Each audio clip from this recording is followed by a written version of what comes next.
Good morning. This is Freedom Kai Phillips reporting for Politics Cubed. Following the manifest failure at the Climate Change Summit in Copenhagen last month, UN delegates and civil society representatives met at the United Nations headquarters this week in New York City to discuss its practical implications and what to do next. Heading the plenary session was Ambassador Lumumba of Sudan, the lead negotiator for the Group of 77, a coalition of the world's developing nations. He suggested that Copenhagen was doomed to fail from the onset, as nations focused too heavily on keeping global temperature rise below 2 degrees Celsius while aiming strictly for a historic agreement. Ultimately, he noted the developing world was not prepared to shoulder their segment of the responsibility.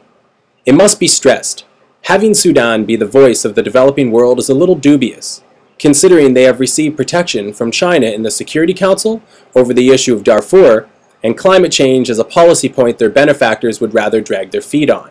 Bob Orr, Assistant Secretary General for Policy Coordination, was far more optimistic, saying this is not a time for finger-pointing, it is a time for real solutions, and political leaders must capitalize on the momentum established at the close of the Copenhagen Conference.